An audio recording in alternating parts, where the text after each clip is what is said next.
All right, hello everybody, and welcome to our overview of PE Design and Palette. PE Design being a brother program, Palette being Baby Lock, and I'm just going to open right in to our program. So the point of this class is to go over the settings and how to use Palette and PE Design, and also to answer any questions. So we're going to start going over our home screen here. And we're going to start with text. So when you click on your text function, there are 4 different options that pop up. We have our plain text. We have a small text, which is kind of a micro font meant for micro thread or 60-weight thread. Your monogram designer. And then this is a user mapped text, which is where you can add your own fonts. And I may or may not have time to go over that today. We'll see.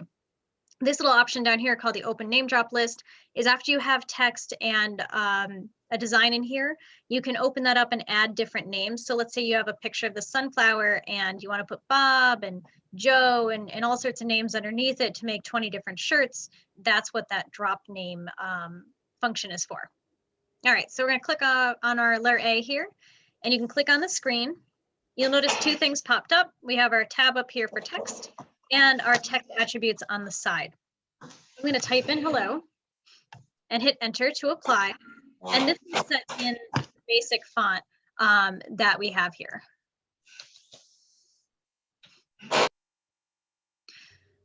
Okay, so if I wanted to choose a different font, I can click this little drop down arrow, and there are many that are included in this program. Many, many, many. So I can decide to use this one, and it automatically applies if I click on it. And if you scroll way down, ooh, too far, stop. Apparently it's still scrolling. If you scroll way down, you'll notice that there is these 2 double letters, the TT. That stands for True Type Font. And what that means is any fonts that you have already installed on your computer. So that could be anything that came with Microsoft Word, or anything that you may have downloaded off of the internet. So let's see if I have a fun one that I've downloaded.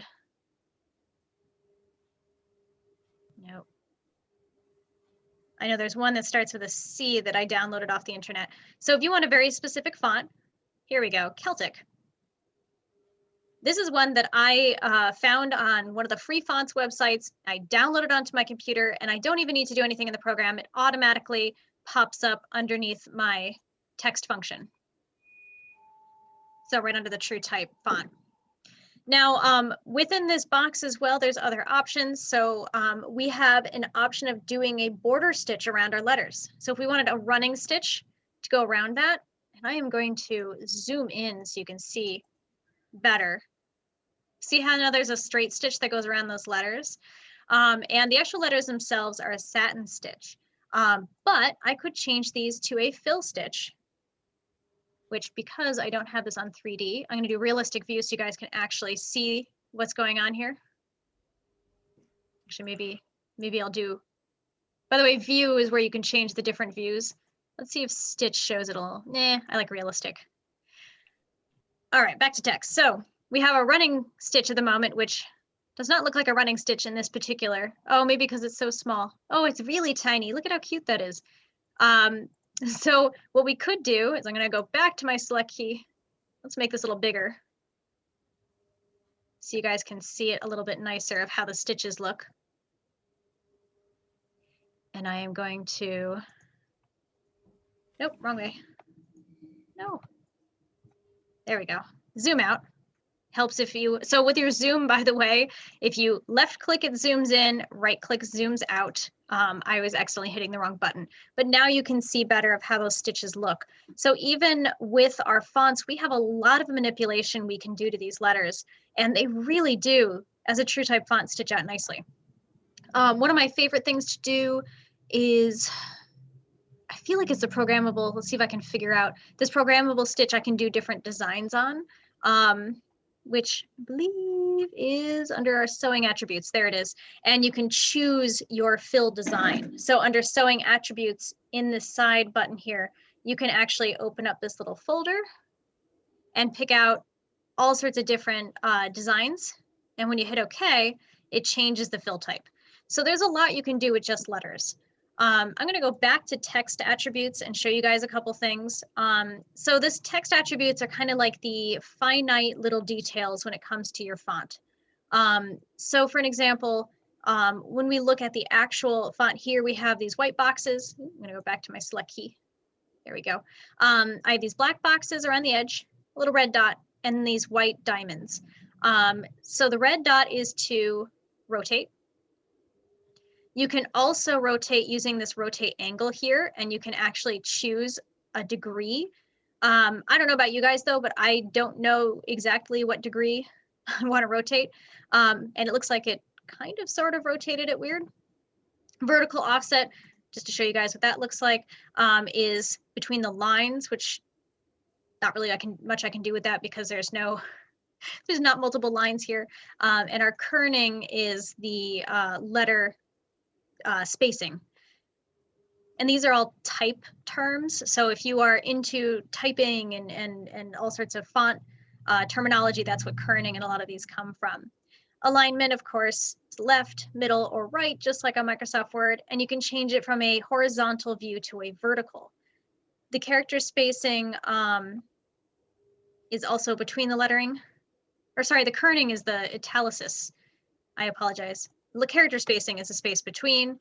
Line spacing is the space between the actual words. And our little white squares here, I'm going to click on one of those. I can make my letter bigger or smaller with the top right one. This is to rotate, or essentially change the kerning, if you will. See if this will let me scroll back over there. And then this little bottom one is to actually adjust where the letter sits on the line. I cannot move it left and right, but I can move it up and down. And then when I click out, I get the whole word again. And these black squares are just to resize, stretch. I could even squish this together if I want, but I can really, apparently, there's the other letter. It said a bad word for a moment. But I can really adjust how this looks.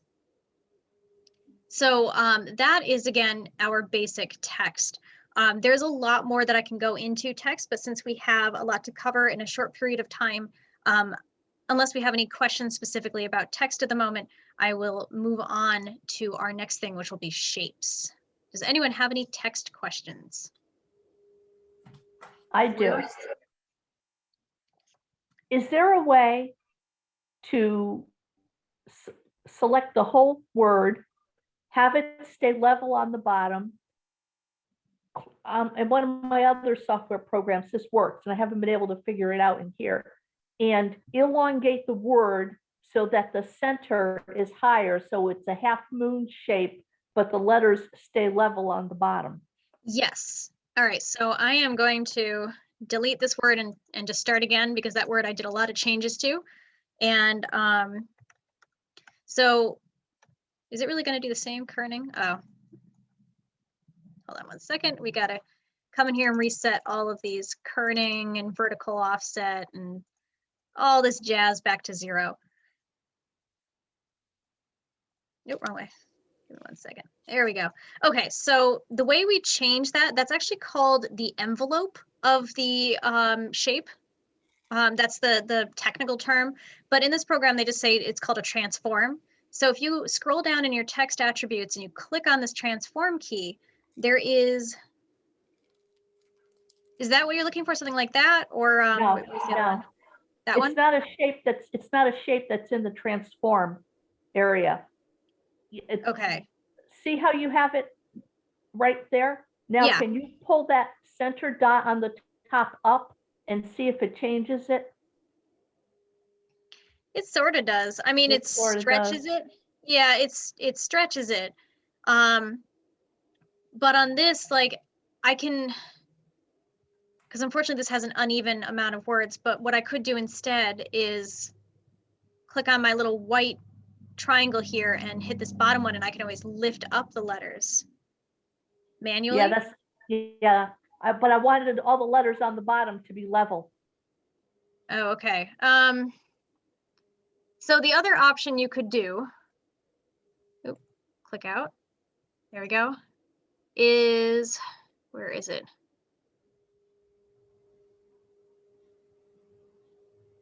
There's a way to break apart the text. And what you could do is, let's see here. Nope. Because if you can click on, there we go. If you click on the individual letter, you should be able to, it's just not letting me break it up. Let's convert this to an outline object and see if that works. Okay.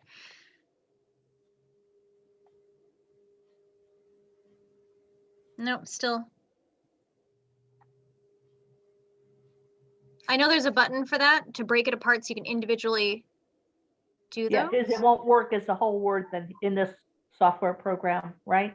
No, it won't. No, okay. You do have to break it apart, but All right. It's not. It's easier to do it in my other software. Yeah, because I know in Floriani it's just break apart text, and there is a way to do it, but I am not. Duplicate, copy, arrange, copy. I don't know. I'm not seeing any options to actually break it Okay, that's apart. all right. Yeah. Yeah, unfortunately. So, you know, it's weird because there's a ton of different programs out there and each one has their own little nuances of how to do things. And I find that Yeah. sometimes I'll be opening up the same design in multiple programs and doing little different changes so I get the desired effect. Maybe one day they'll all work together for the common good, but we'll see. But yeah, I mean, you can move them up and down. And what you could also do is add in each letter individually. So go into your text, you know, and write H and then, you know, click and do the E. Oop, I gotta click text again. Way too time consuming. Yeah. Okay. The envelope is probably the easiest way you can get that curved effect, but then it squishes the beginning and end. So yeah, it doesn't give me the effect I'm looking for. That's okay. I just wondered if there was something you could do in this software. yeah, you can move them up and down, and you can stretch them like, but they stay the same size as the letter. Like they maintain their ratio. So you can't like just stretch it up. Okay. Okay, so shapes are our next thing on our homepage. Shapes are actually way more exciting than they look. I'm going to throw a little heart on here. And when you click on a shape, you left click and you drag your mouse. And this is a very exciting heart at the moment, right? We can do all sorts of different options on this, including this little chain stitch, which if you guys have one of the upgrades for the Luminaire and the Solaris, there happens to be this cool little stitch that you use for couching in embroidery. That's what that guy is. So you can actually create your own couching, although I'm not sure how many of you guys actually use the couching foot. Oh, we got one. I saw one. Woo!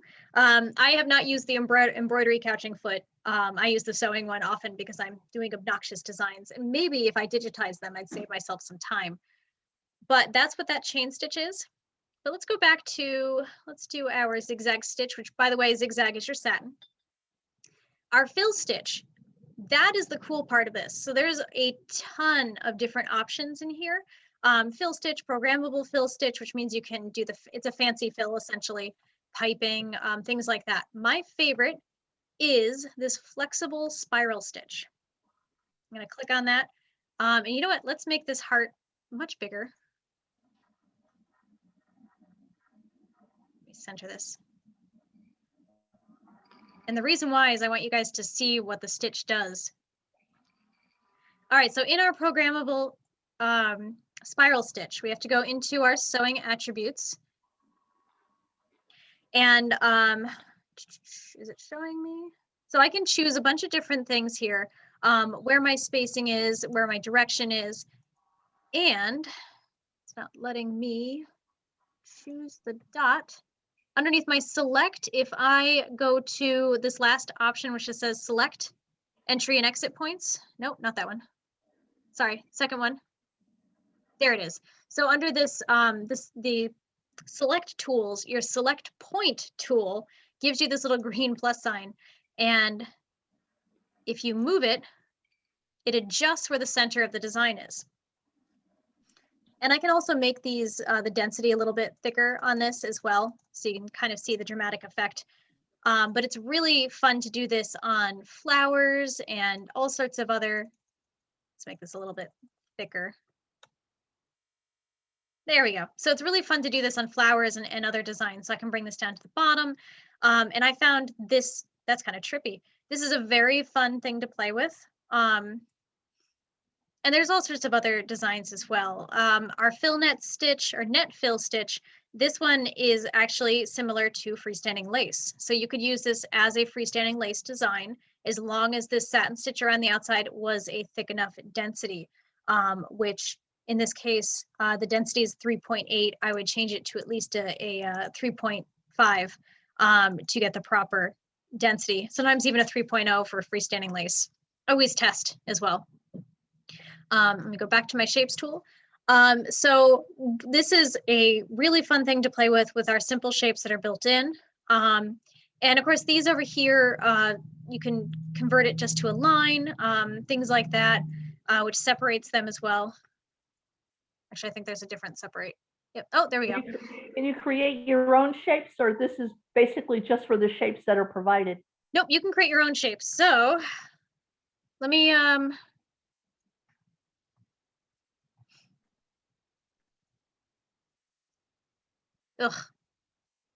I don't know what is going on over here. I'm just gonna hit undo. I apparently hit something that made it go haywire. No, it's still under shapes. Or, oh, because that's why. I'm still in the wrong select tool. Let's go to regular. There we go. All right, so one thing too is our split outline. I just wanted to show you guys that this I can actually take and split parts of my design. And you left click to do it, left click, and then double click to make that happen. And as you see from my sequence view here, it separates it.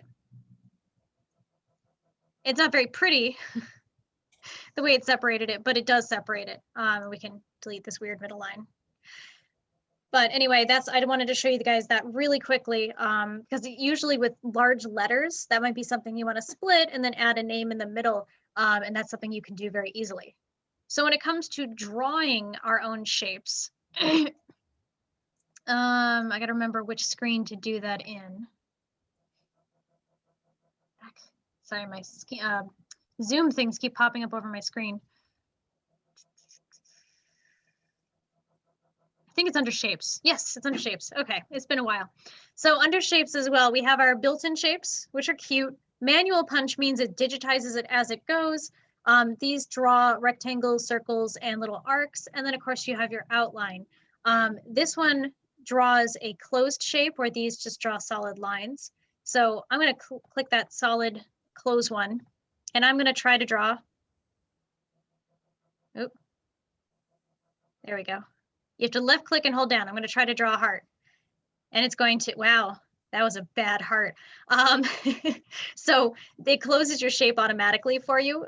So if you are good at art, this might be good for you.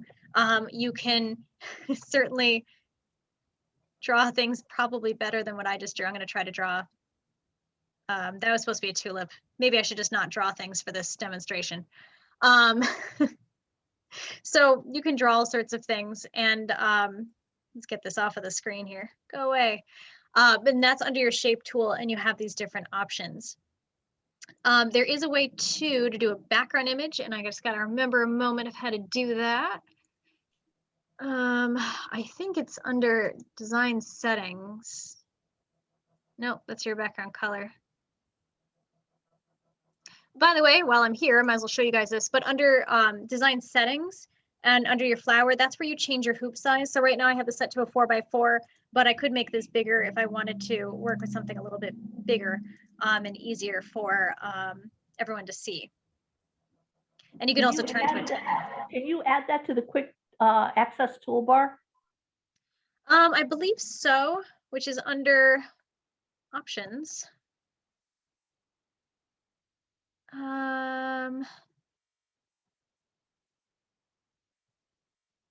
No, that's silly. I mean, you can do the wizard, which I think has a button right on the wizard. Oh, no, design settings is here.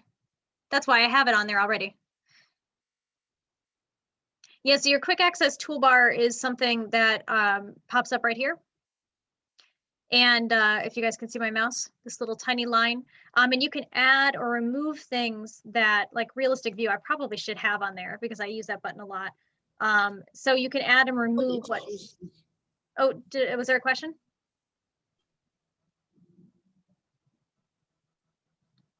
Okay, but you can add and remove different things, and that gives you these quick options. So you don't have to click on that flower.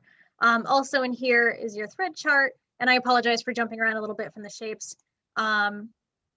These are more finite details like your jump stitch trimming, and DST is like a commercial file type, so that's what this is for.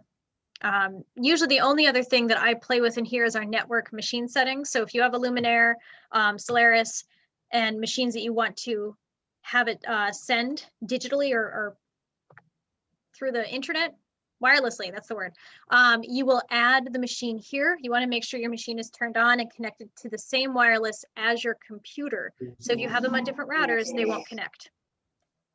And then once you have that added, you can send it right to your machine. My machine's off, and I don't even know if I've put it on our new router. So I assume because it's listed here. I've named mine something very ingenious, calling it just sewing machine. And then if you go to send it, it's under the send button. So when you have your design on here, you can hit send and send right to your machine. So if you want to send things wirelessly, that's a great way. All right, so I'm going to go back into, no,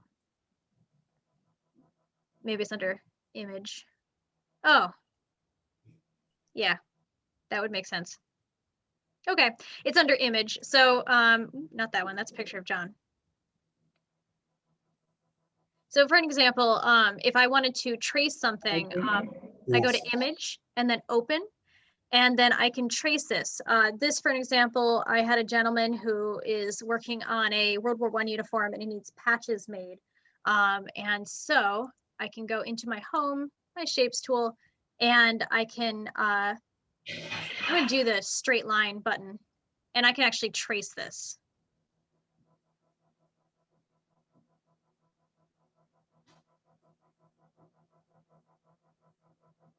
And you double click, and there we go, there's our first line. So it's pretty easy to do. So it's left clicking, and then you double left click to finalize it. You know, and for this, I don't want a border, but, oh, it's not gonna give me an option because it's not a closed line, of course. And yeah, I'd have to close this line, which I don't know if I can do by right clicking. We'll see real quick. Nope. But anyway, so I can sit in and actually trace all of these. I would probably do a much better job and do it with one of the closed shape options instead, which actually this first button would have been the one I should have chosen, which is more our angular shape.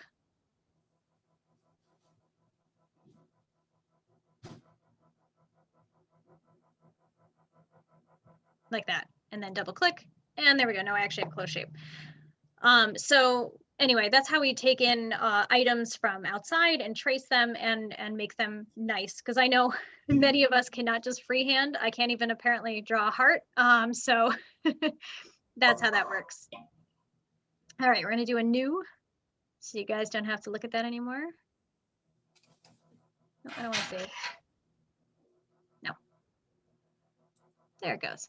Okay, so that's our shape tool. Does anyone have any questions about the shapes and the drawing?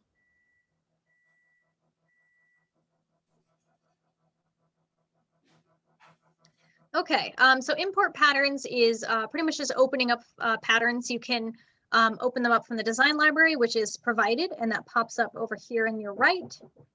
Excuse me 1 second, someone's knocking on my door. Sorry, guys. Think of some good questions. I'll be right back.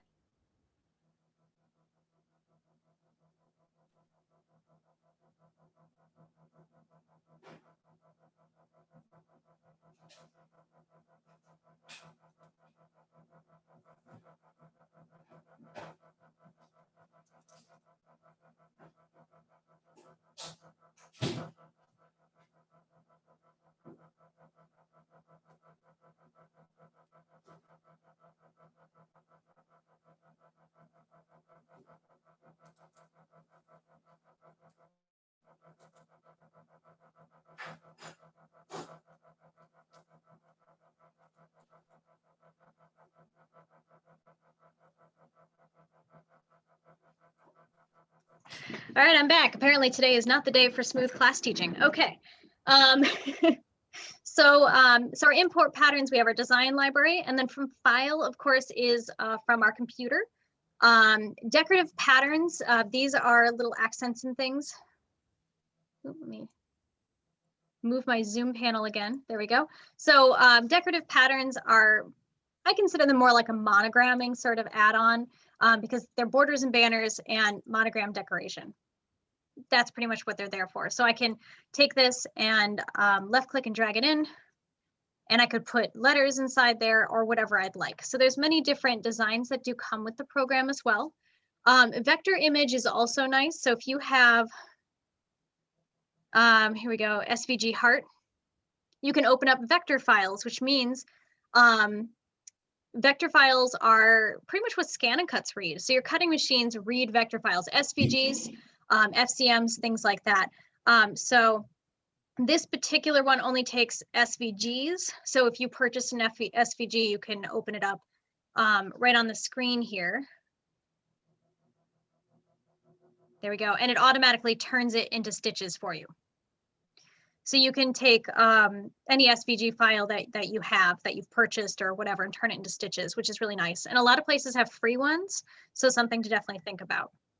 And then our design center, this is different. This is from not the design center built into the machine, but the one that's on the program to design from, which we're going to go over a little bit of that in just a second.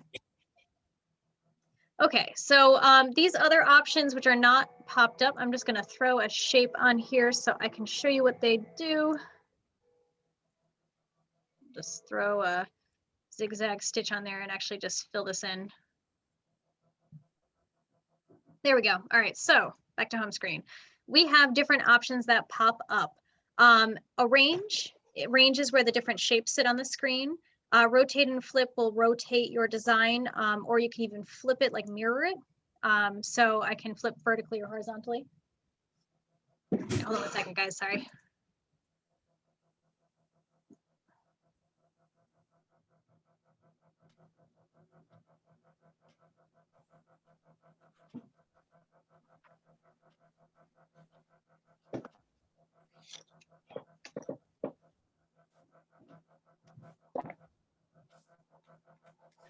Okay, so we can flip vertically or horizontally.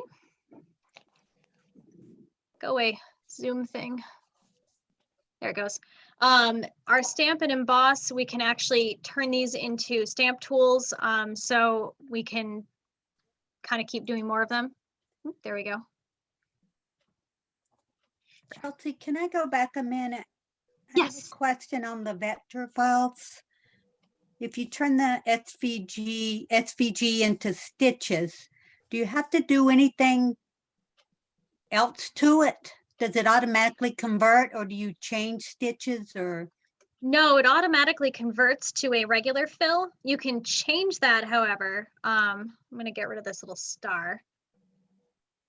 And they give you some free ones on their vector files. So for example, like the whale or the ship, these are actually ones from this Scan and Cut that they include for you. So here's our whale.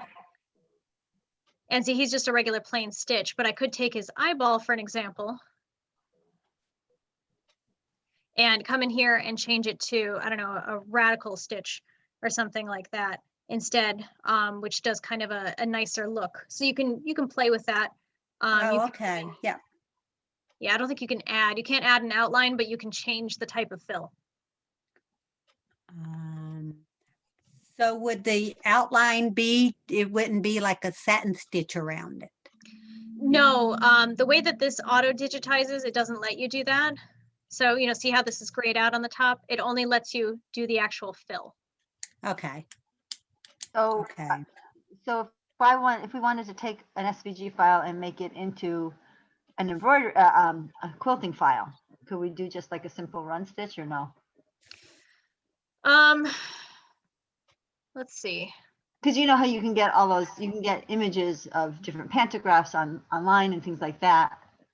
You know So yes, you can. So I just clicked on it and did just a simple, I was actually able to click on all and do a simple run stitch. Okay, And that did work. I don't know if it's going to be a single run. It may go back over some areas, but that'd be something to test. okay. But he'd be kind of cute actually as a quilting stitch. But yeah, you Yeah. just got to click on him, and I don't know why there's 2 eyeballs over here. But if you click on all shapes, then it'll you can actually change this. It wasn't popping up for me for the most part. So And could you start, can you change where it starts and stops? yes, so that is under your select keys, and there's this button here, select entry and exit points. Okay, If we click on that, so our looks like L2, L1 is here, so that's probably where it's starting, and L2 is here, and it has little arrows showing you which direction it's going into. okay. So could you turn that into an applique? Yes. I just have to remember where that button is.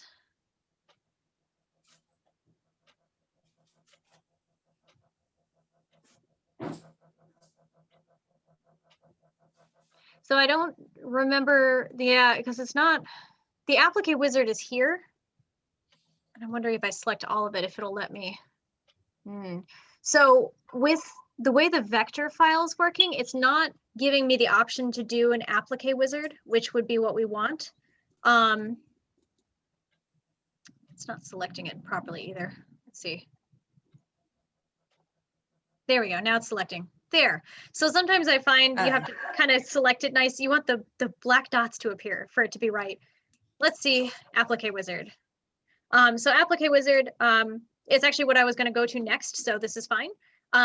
So we have, if you're going to be using material, so if you need a running stitch or, you know, to be cutting, your position stitch, the tack down, you can do a V stitch, an E stitch, which is a buttonhole stitch, or a zigzag stitch, which is your, like, it's a, you can't do a straight stitch as your tack down, you know, and then you trim around it, and then your covering stitch, you can choose many different options. Oh, okay. We'll leave it as a covering stitch and just hit OK. And let's see. Oh, I just did an outline of the whole thing. That's kind of boring. Yeah, what I've done in the past is the Applique Wizard, it looks like it turns the whole thing. It's like the applique button on your machines. So it's not really, like, I can't turn him into individual. So I'm just gonna see if it'll let me. You know, I'm just gonna hit undo. We'll just undo it. So what I would do if you're trying to turn him into an applique is I would take each section of him, let me unselect and select, and, you know, do a running stitch, and then I would, oh, it's not gonna let me copy. But I would go through and see, come on, let me select.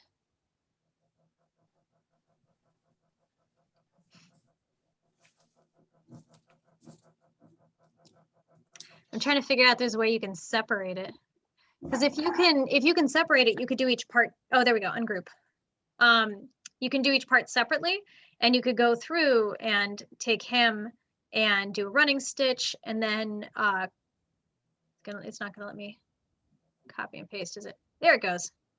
Haha.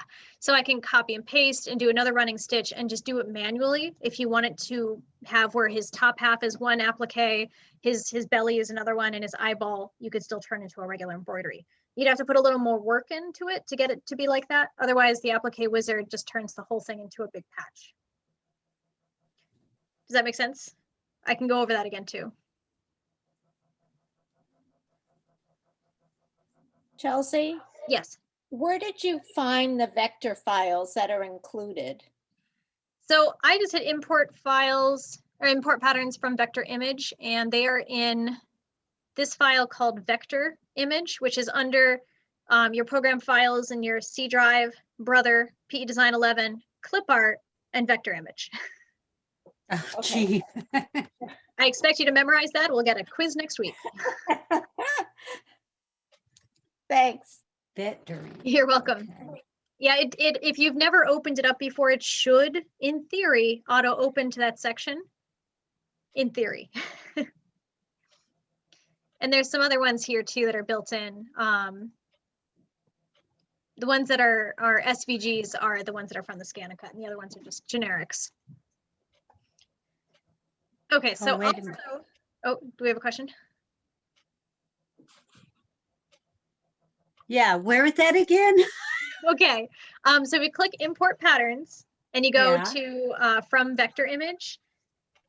It should automatically pop up. If it doesn't, you want to go into your Windows drive, which you may have to go through My PC Windows. Right.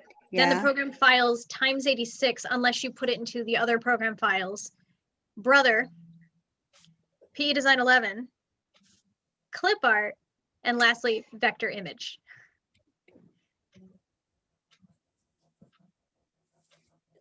Yeah, because mine didn't open up automatically. So Yeah, hence the in theory. yeah. So far Okay. today, nothing has been smooth, so I don't assume that that will be either. Okay. Thanks.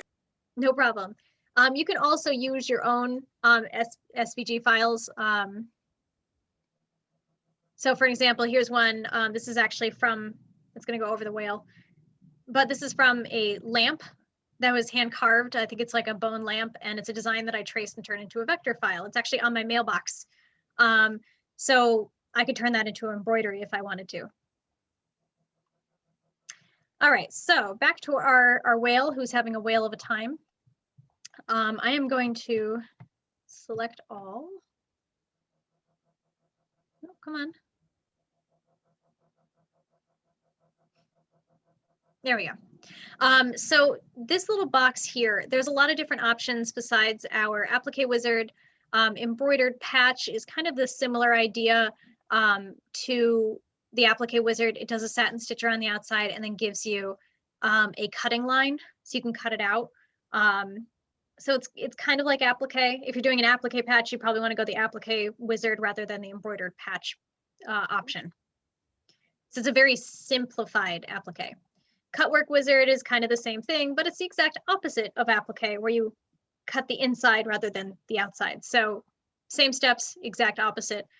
They do remind you to secure water-soluble stabilizer so that way it stitches properly. And it will do a net fill if you wanted to have a net fill in there for the white work, which looks really pretty if you're looking for that.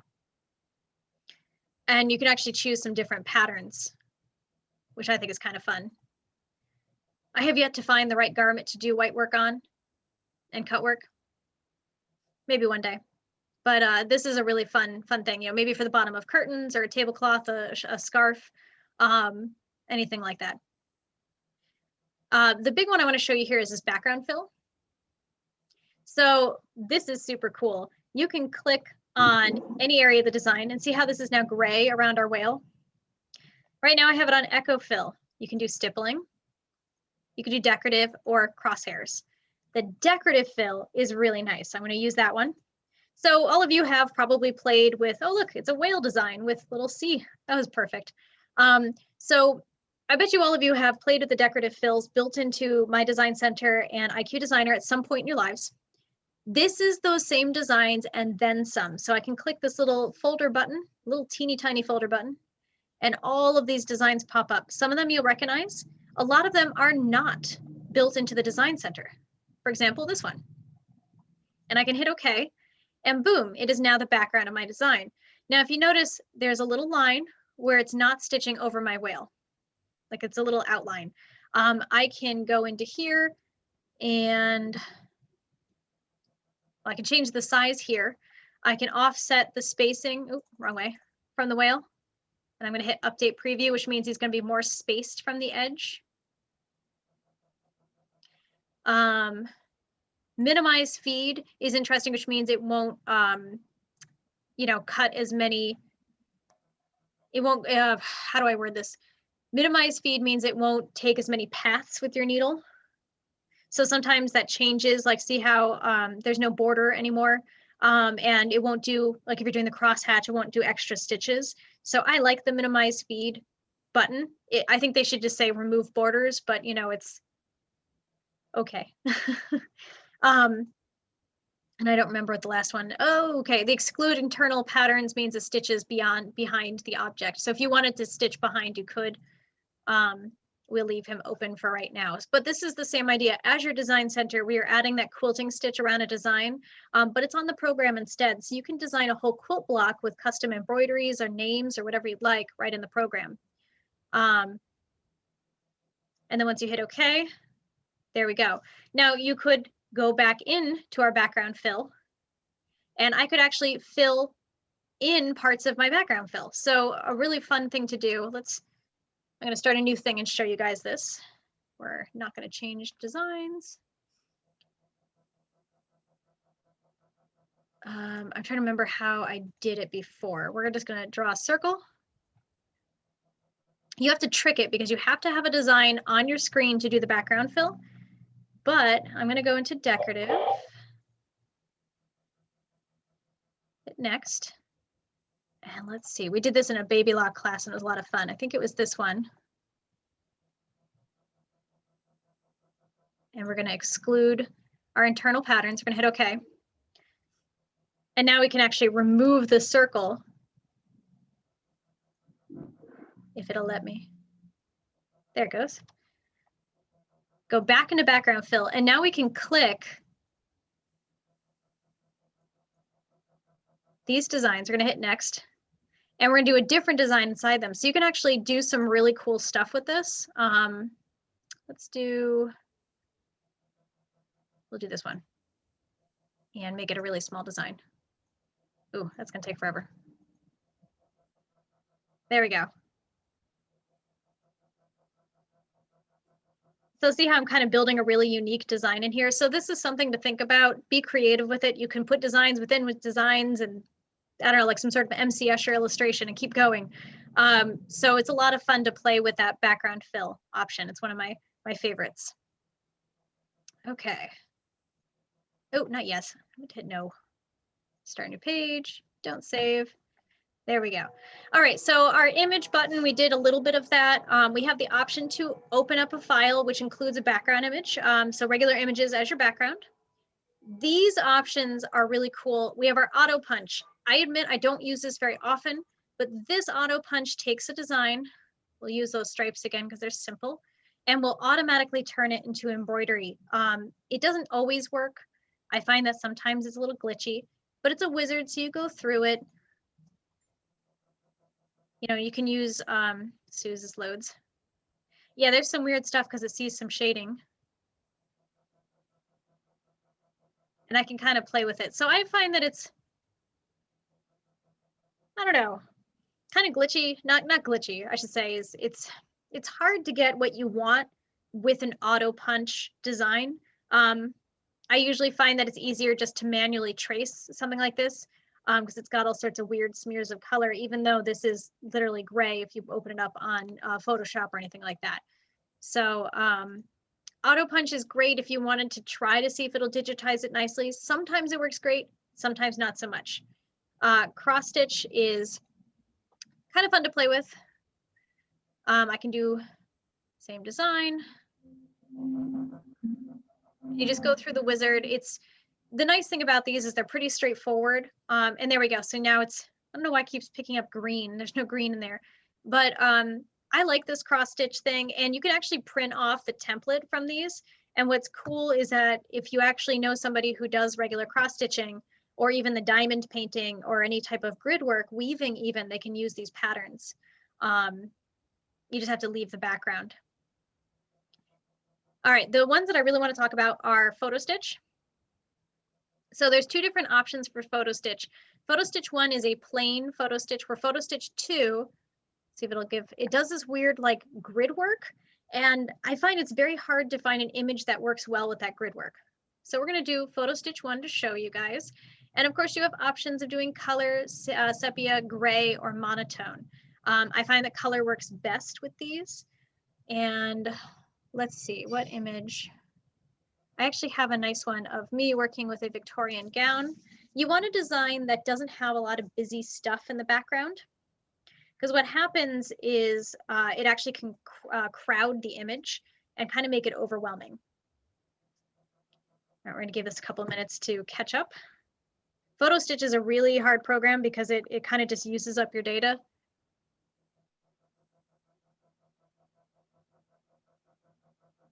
My computer is loading. Still. There it goes. All right, so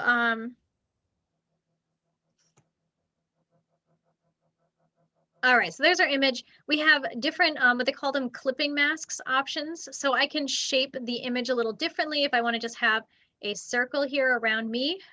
It'll only embroider at the center.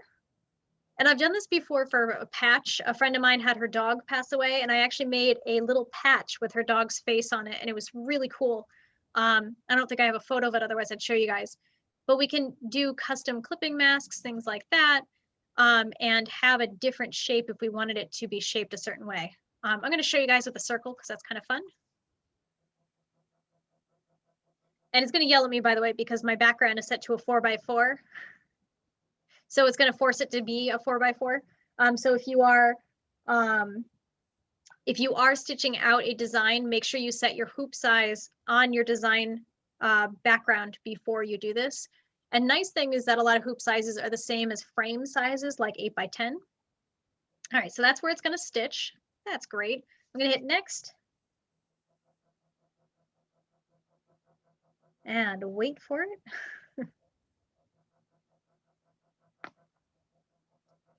The one thing with PhotoStitch is it does take a while to load. And on the bottom of your screen, you'll actually notice there's a little percentage button while it's doing it. So mine says image survey in progress. So you can actually watch what it's doing. So it's not frozen at least. In its defense, it's applying lots and lots of tiny stitches to all the different colors.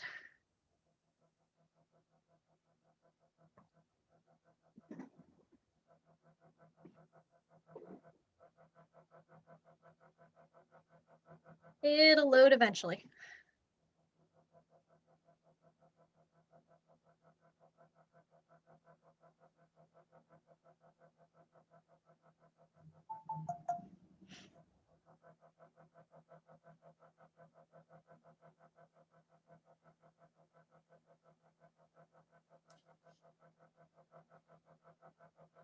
Yeah, it's taking forever. I'm sorry, guys.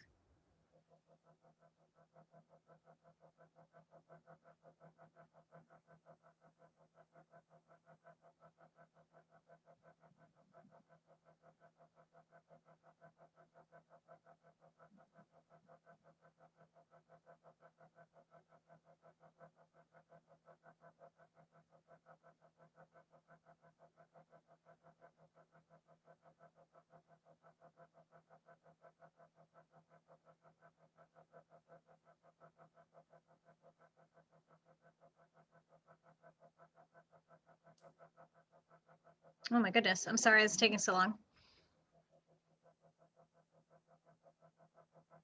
So a lot of these, the bigger the file, the longer it takes. And I didn't think this one was that big. So if you have a computer that doesn't have an incredible fast speed, it may take a little while to digitize. So I'm going to talk about a little bit about what type of photos you want to use while this is loading. So your, again, your photos, you don't want them to be busy in the background, because what will happen is it may find, like, for example, I'll bring up my wedding picture as an example, because I had decided to turn our wedding photo into stitches. I'm very pale and my dress was white, well, ivory. So it actually felt that my dress was the same color as my skin. So I kind of look like a naked blob in it. And that's kind of what happens in a lot of busy photos. Like if you have a picture of a bunch of people piled onto a couch, it may blur it together and it may not look nice in stitches. Sometimes you may not know until you really stitch it out. So it's just kind of a test. And with this, if you decide to do a photo stitch, put aside a full day to do it. It's very time consuming and you want to make sure that your colors match as close as possible. You can set it to 10 or 20 colors. Usually I try to keep it around 10 or maybe 15 if I'm not doing it on my 10 needle. And your actual backing, you do want to make sure it's very stable. I've done it on canvas, like a cotton canvas, a thin cotton canvas, not a very heavy one, and just had some cutaway stabilizer on the back that was fusible, and that seemed enough to hold it up. But if you want it on a lighter fabric, you may need to put some more stabilizer on the back. It's very heavy. All right, we're at 60% almost, 59% on my computer. So if you are going to be doing this, you may want to look into getting a photo program as well. There are free ones like GIMP that you can download where you can edit the background out of the design and you know, kind of fix it up, which this image that I'm about to use as soon as it loads is one of those where I edited the background out of it a little bit better so you could actually see.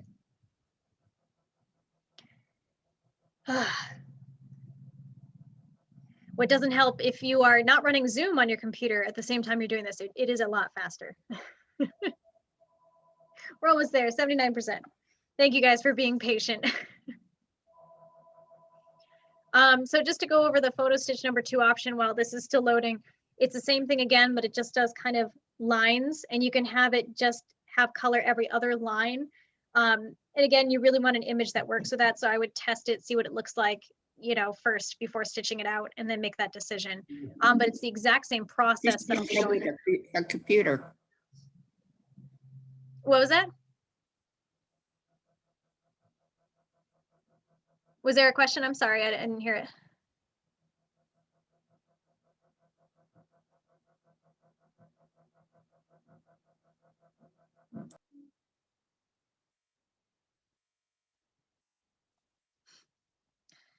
Okay, we're almost there. It is now image conversion in progress. So that's going to keep going. So after we show you guys the PhotoStitch, I was going to show you a little bit on view. Do you guys want to go over scan and cut, or is it something that you want to skip? Is there a lot of scan and cut users that want to go over that section? Not me. I don't hear any excited woohoo scan and cut, so I may skip that. Yeah, is the next... Not me, I said. I can do that separately.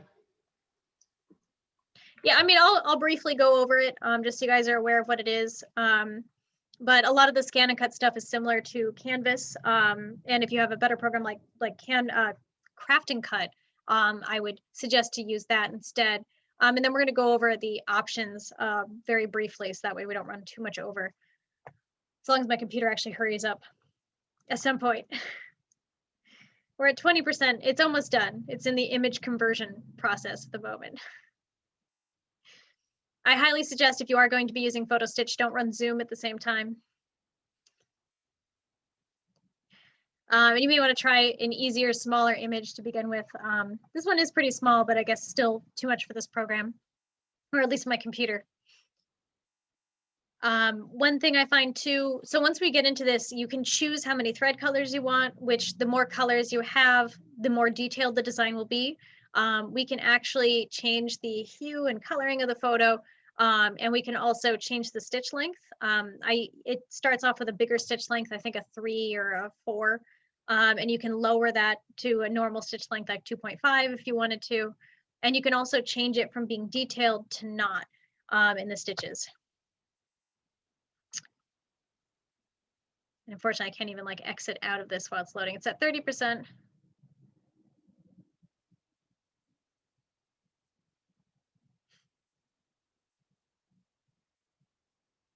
I don't think I have any background processes that are messing this up. I think it's just my computer being slow.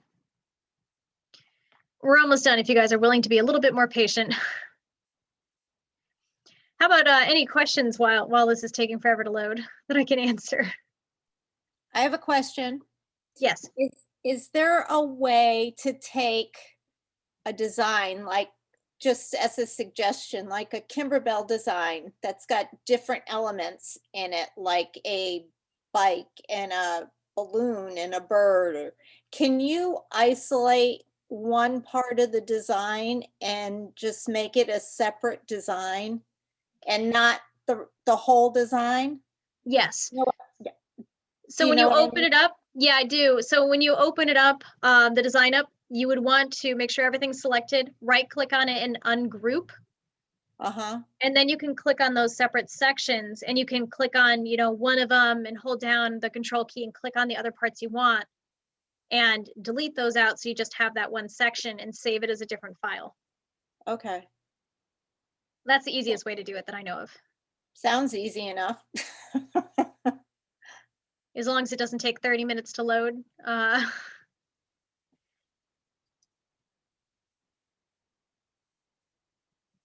this is rather obnoxious.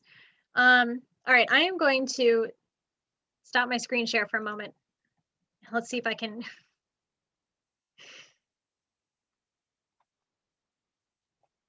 I'm going to exit out of PE Design and restart it and see if I have a simpler, much simpler. Oh, it's telling me that PE, there it is. Okay, we're just gonna retry PE Design. Give me 1 second.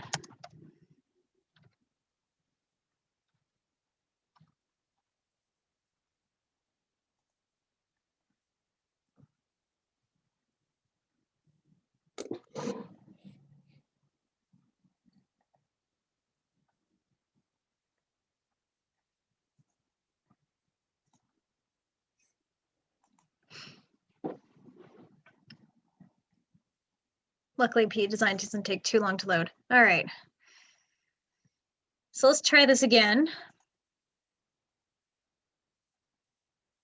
All right, so I'm gonna, we're gonna take 2 on this one. We're gonna go back into image and I'm gonna choose something really, really simple and small. Let's see what I have for simple and small. I don't know if I actually have any simple small designs. Hey, look, a picture of PE Design. Let's see if this one will work. There we go. Wow, that's horrible. Okay, so this is a really, really tiny design, and it's a literal picture of the PE Design box. So I can come in here and play with all sorts of different options to make this more detailed until it slowly, look at it's coming more of a box as we look at it. For example, I can set the max amount of colors up here. So I'm going to do 15 and hit update preview. It added some more details, but not really. So we can lower that back down. I can come down here to our sewing options, have it be coarse, which I'll show you what coarse looks like, kind of blurry, to fine. As you can see, it looks more detailed. And even change the run pitch, which is our stitch length. The lowest it can be is 2.0, which is what I have it set for at the moment. But that's pretty much how it works. This image is obviously a terrible image, but it's a quick one to load because it's a 1-inch size image. And it looks great here, sort of. But if I hit finish, it's going to look really weird on your screen. See how it looks really crazy?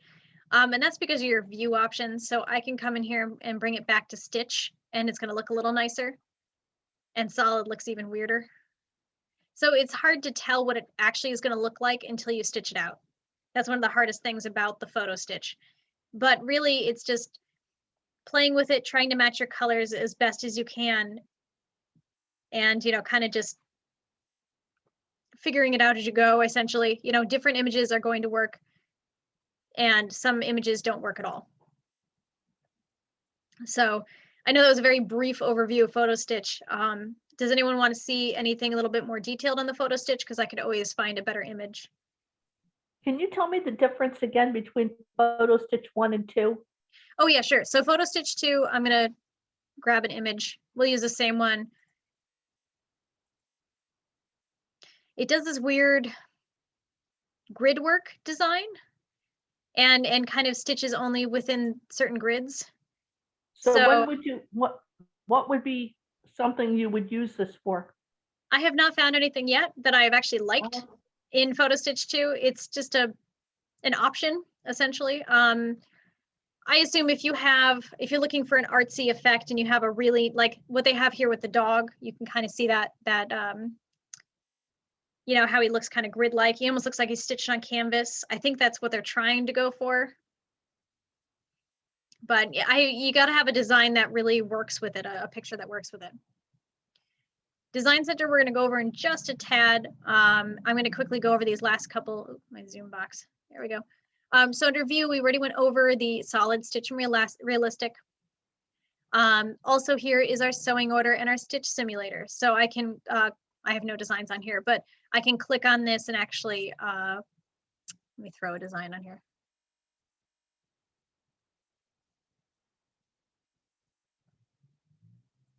There we go.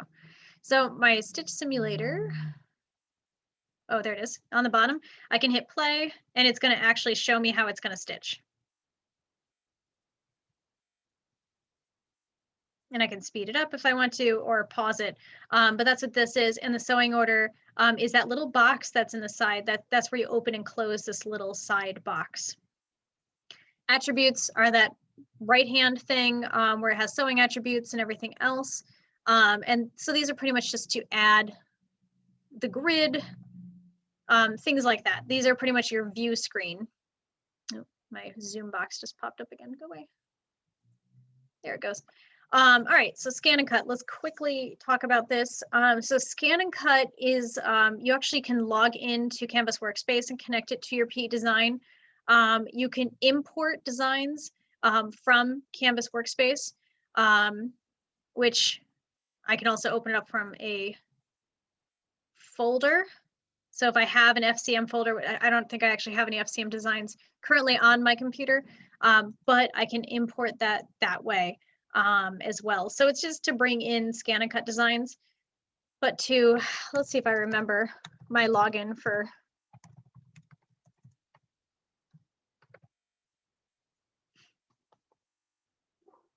oh, I don't know if I know my, okay, there we go. So it said I was logged in. Because you should be able to import data from Canvas Workspace, but I don't know, it's not popping up for some reason. But usually if you import, it should show you your saved projects from Canvas. Just not working for me at the moment. But that's just scan and cut. There's really not that much you can do inside this section. You can import files and you can export. And you can export it not to the machine directly, but to your Canvas Workspace, which then can export it to your machine directly. So a couple more steps, but still the same idea. All right, so I'm going to finish up talking a little bit about our options. And I guess I really haven't touched too much. We did talk about our import designs. The only thing I didn't talk about on this bottom thing is our color, which I don't have one. Let me get into my select key. Come on, there it goes. So I can change the colors of my design with this screen. That's all this is. You can also apply the trim and tack down and applique buttons as well. So that's what this is. You can change your thread chart here as well. So that's what this guy is for. And we went over our sewing attributes. Again, these are the detailed areas where we can talk about density, our width of our satin stitch and things like that. So these are kind of the nitty gritty details of those stitches. And text attributes, we don't have any text open. All right, so options. If you click on this teeny tiny button in the right hand corner, this is where all the cool stuff is. It's hidden, you can't even see it. So we have many different options. I'm gonna go through this really quickly, but we have our Design Center, which I'm gonna click on, hopefully that'll open. And Design Center is for designing a little bit more in detail your own files. I have not, we'll just do a new one. I guess we'll open up an image. Sample.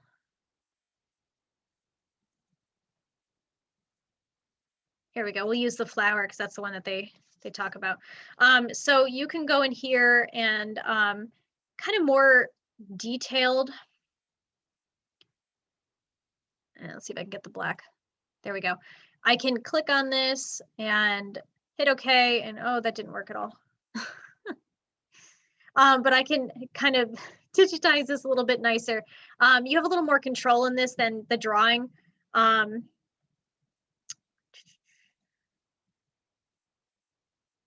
There we go. So I just did an outline, but you do have a little bit more control. Design Center is one that I have not fully managed to learn because I find it to be very confusing. So this is something, if you want more questions answered, I can do it in a lesson and make sure to research what your questions are beforehand. But yeah, it's, you take a image, you can turn it into a line image, and kind of play with it and turn that into designs from there. So it's, I don't know, I have not used this that much because it's not as exciting as some of the other ones. The programmable stitch creator is our other option. This is the one that I really like. So you guys remember that background fill we were doing? You can create your own background fills. So it's just this box you get, and you can come in here, and I'm just gonna, I don't know, draw something weird. Chelsea, are you on a different screen? All I'm Oh, seeing is it not is the- showing? No, I'm just seeing the scan and cut. Okay, hold on. Oh, because you know what? It did a pop-up. Okay, so sorry about that. These pop up as different tabs. They're almost like different programs built into it. So this is your programmable stitch creator. And what this does is it creates, you can draw on it and it creates the background fills. So I'm just going to draw, I don't know, some sort of a design. And double click to make it. And see, this preview shows what it looks like when it repeats. So I can draw my own design and then use that as a quilting stitch in the background of my block. So that's what that is. It's pretty cool. It takes a little bit of getting used to of how to manipulate the stitches in this box. But you know, maybe I wanted to add more, so I can do these little stitches. And see, it adds to there. Oh, come on. There it goes. So there's a bunch of different things you can do inside this, but I found this to be simple to play with, and kind of nice, so you can create your own quilting stitches and draw them. And I can even come in here and select points, you know, and kind of maneuver some of these and alter it a little bit differently, so it changes what it looks like. So if we wanted to do curves, we just kind of have to curve them ourselves. There's no real. So there is not really a curve option. Okay. Like there's no Bezier or anything that you can use, Yeah. which is kind of annoying. And it has to be, you have to click your dots on the little corners. So the dots have to be at an intersection? They do. Yeah, so as I'm drawing, I can't, you know, click in the middle of a square. See, it won't let me. Oh, yeah, yeah, okay. Yeah. So it's not 100%, you know, you do have some things that it won't let you do, but it's still a pretty fun program to design your own little designs.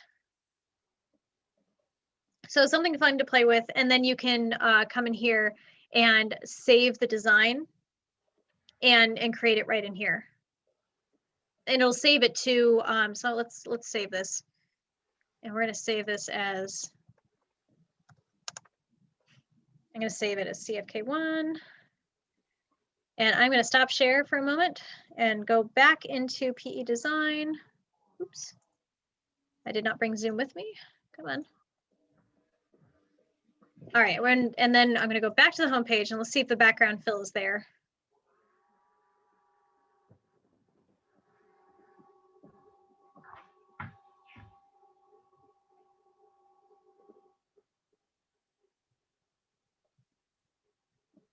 Oh, nope, I didn't save it for some reason. I may have saved it in the wrong place. But this is where it's supposed to pop up. So I'm going to quickly go back into the program and make sure to show you guys where to save it proper.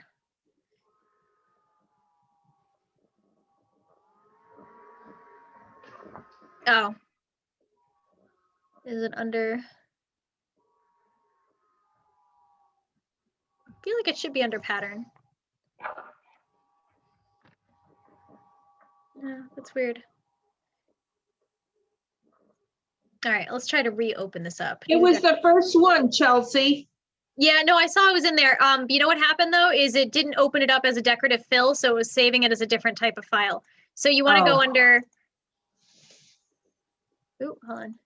You want to go under this and do new decorative fill pattern, I believe. And now it should. Oh. Yeah, see, now it's going to save it in the right place because it has all these DF patterns, but it doesn't, where's my preview? Preview window, there we go. So yeah, it just opened up as a different type because you can actually do in this program as well. If you click this, you could do a fill or a stamp, which is where it was trying to do a fill, or a regular motif pattern, say regular stitch pattern. And it opened up under fill. So that's one thing you want to pay attention. Ooh. And I exited out, oops. But yeah, so there's 3 different options for that. So make sure if you're doing that decorative fill, hit new and make sure it's in decorative fill. That was my mistake. All right, let's share screen again since it booted me. So also under options, we have our design database. So I'm going to open that up and then I'll do a screen share and show you guys what that is because it's really cool. While that's loading.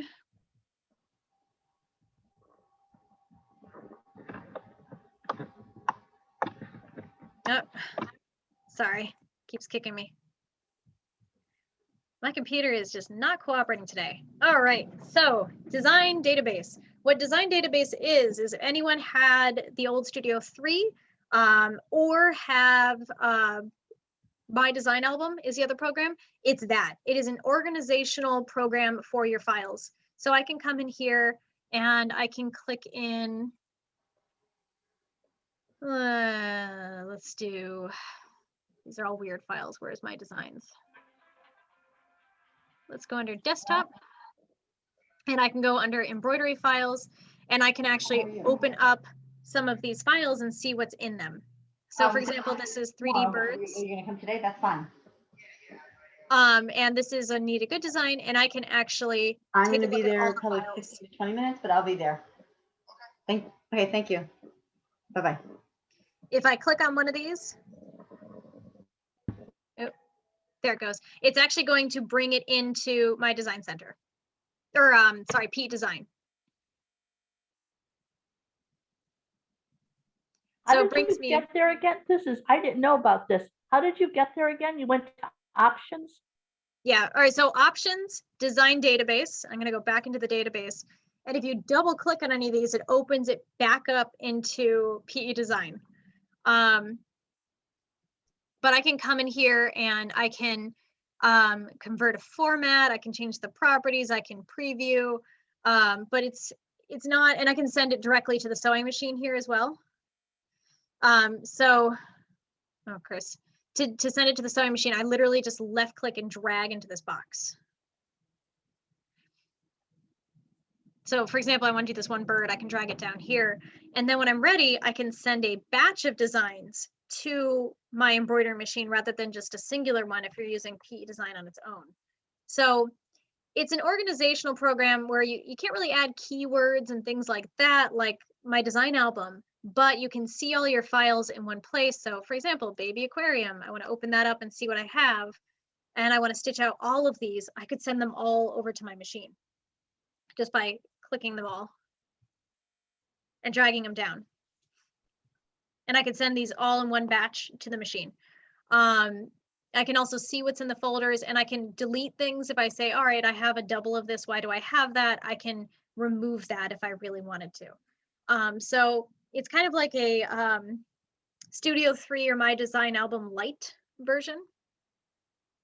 And you can also have a list version, which will tell you how many stitches. I think this is the coolest option of this, but shows you all the file names. You can't really see what they look like, but it says how many stitches, how many color changes, the size, which I think I have set right now in centimeters, the file type, and the last time they were modified, which apparently was 2008. So it's a pretty cool little secretively hidden program that's on here. Let's see here. There we go, inches. Yeah, that's better. Yeah, so under options, you can select your system unit and that'll change it into inches instead of millimeters if you have that stuck on there. So yeah, but that's what this program is. There's not much beyond it. Again, you can't add keywords or sort it into categories like you could on My Design Album. All right, let's close out.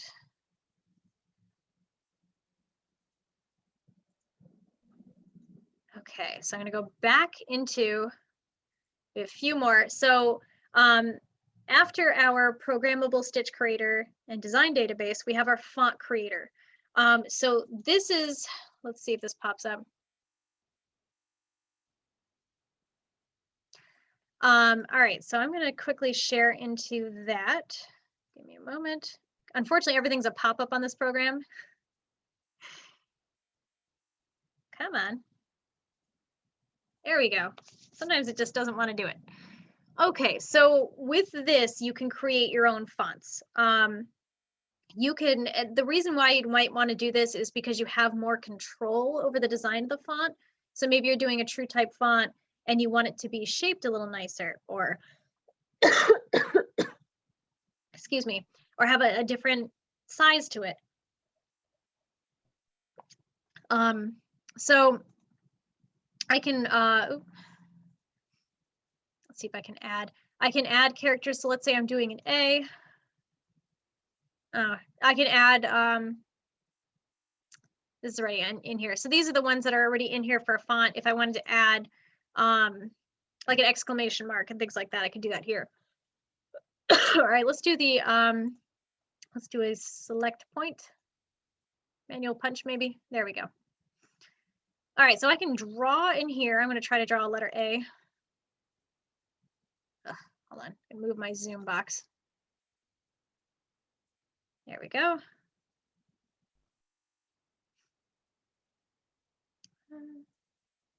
There we go.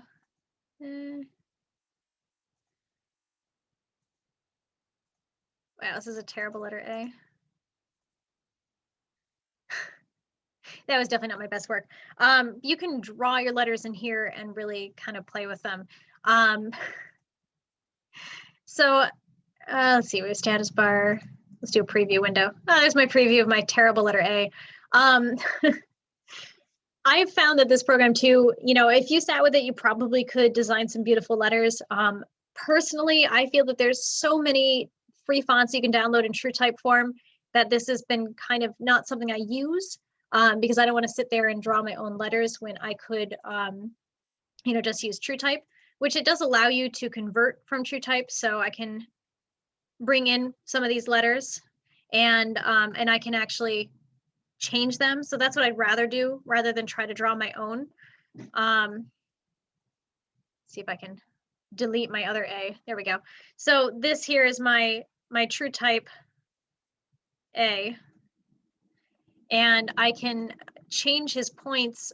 Like these are the different stitch points, and I can sit there and really alter it. So that's more what I would do with this than try to do a manual punch and draw my own.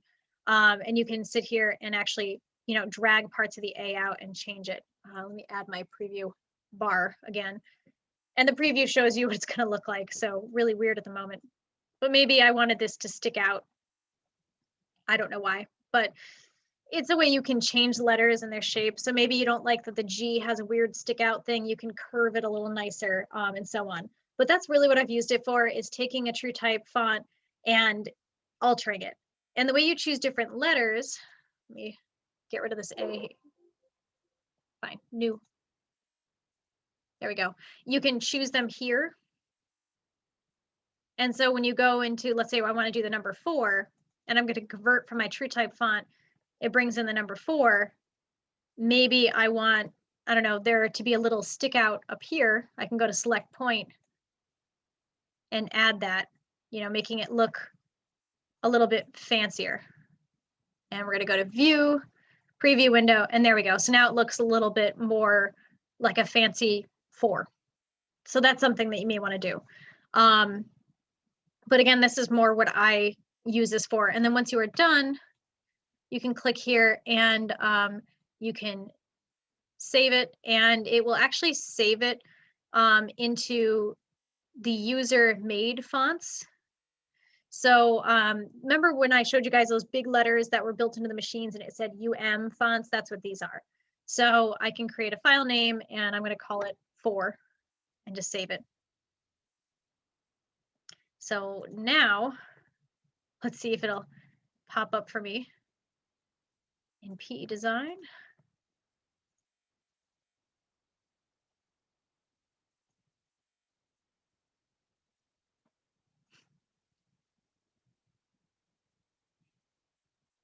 It may not pop up because I don't have it in a folder. I do not. So it would pop up in this section, that UM section, if I put it in a folder and I actually went through and did all the letters. And a lot of times too, we have to save and exit and restart the program to show some of the changes that you may have made. So, but that's how those work.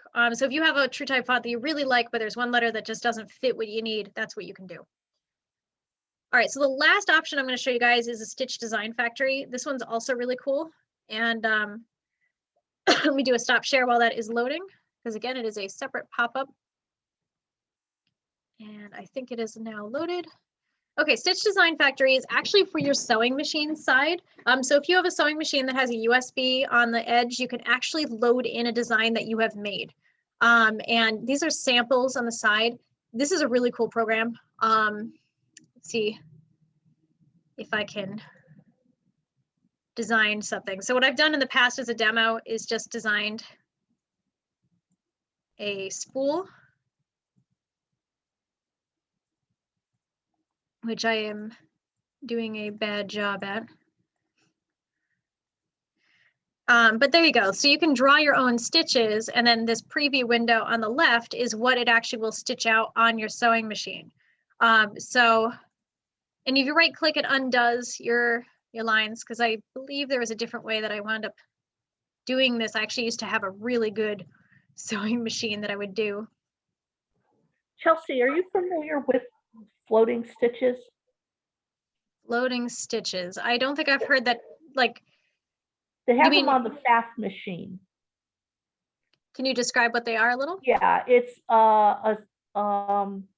like say a fill stitch, like a box, and then you get six straight stitches and then another box. Use it for piecing. So you would put two pieces together, sew that stitch along the edge, and then when you open up your piecing, in the seam area is the decorative stitch. Okay, so it's a straight line and then it's a box? It's, yeah, you could use any kind of a decorative feature over here, like but on the fast machines, I guess they're fill stitches. Okay. I just found out about this and I was intrigued, but we don't have anything on the Luminaire that will work. So I'm just looking at this and I'm looking at your decorative stitches on the right. I don't see any fill stitches there, you know, like a little box of satin stitches or anything. Could you create that in here? Yeah, you could. I mean, I'm just scrolling through because they have a lot of different samples in here. Oh, scroll down to the bottom. See that one on the lower left? That looks like it might work. So, but see, these ones are already built into your machine. These are Then candle. that one won't work. Yeah, I mean, you could, if you had a picture of it, there is a way, I think there's a grid. Yeah, here's the grid. I find the grid to be helpful when you're drawing these. But you can actually come in here and all right, so do you guys remember the machines that came with the weird grid strips? You ever get those with your older machines? And you're like, what are these stupid pieces of paper, and put them back in with the manual and never touch them? A lot of older machines had a way to draw stitches in on the actual machine instead of a program like this. I know my Dream Machine has it, and I think the Luminaire still has it in there somewhere. But they would, in the back of the manual, tell you how to draw these. And there's a swan, I believe, and a heart that they walk you through. That grid paper, I'm pretty sure, still came with most people's machines. So if you see a picture of that stitch and you can draw it on the grid paper, you might be able to then convert it into this and actually create that stitch that you wanted from the FAF. So it's just a matter of what exactly it looked like. And this grid is exactly what's on that paper. And I believe you can buy that paper too. I wouldn't be surprised if Brother sold it. Okay. Yeah, and then once you're done, you save as, and it saves this as this PSF file, which I assume the P stands for something, but otherwise it's stitch file. You can save it right to a USB and open it right up on your machine. And I've actually stitched these out before, some of the ones that I've drawn, and I mean, it's cool. I mean, I think about the amount of times I use decorative stitches and I can kind of count on one hand for the last year, but maybe you want a very specific stitch like that FOF, so you never know. How But would you this, bring this up on your sewing machine? so on the side of your luminaire is a USB port, and Yeah. actually, I can show you guys. I'm just wondering, yeah, if you're using it for piecing or for sewing, how would you do that? All right, so we're going to take a field trip in my sewing room. Give me one moment to start up my luminaire. Geez, Chelsea, do you have enough thread behind you? I do not. As you can see how OCD I am. They're in rainbow order. I've been very bored. All right, so let me bring you guys a little closer. Sorry about the Blair Witch Project sort of cameraman skills I have. Come on, do your thing. Oop. I have a dowel sitting on my machine. That almost ended in tragedy. All right, so in home, sewing, yeah. Move, move, move. All right, let's see if you guys can, ooh, I almost fell over. See this. In your machine, you have retrieve, nope. Memory, is it? No, that's save. Where is it? I remember where it is on, oh, you know, it's under character, I think. Where is it on this? Gosh, you guys are making me like brush off some brain cells here. Ah, pocket. And there we go, USB. So you have to scroll over. I'm not sure if you guys can see because of the flare, but in Character Decorative Stitch, there is a pocket on the top if you scroll the way over, and then there's a USB button. Okay. And you could even wirelessly send it over. I have not personally tried that. I've only done USB because I did this at the store on one of our many machines and we didn't have them plugged in to the wireless. But yeah, it's under Character Decorative Stitch. And then on the Dream Machine, you have a Dream Machine.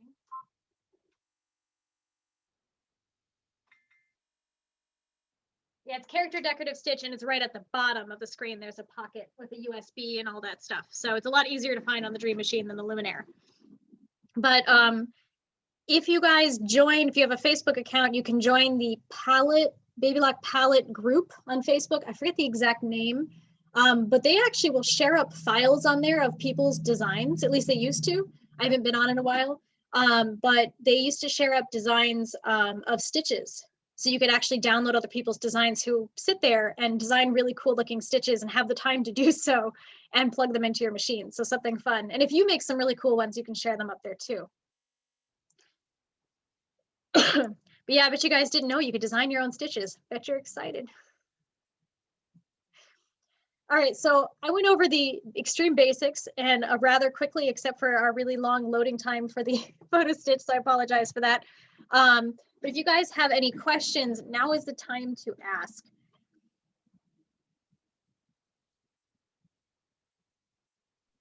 I think I asked all of mine during the course of the session.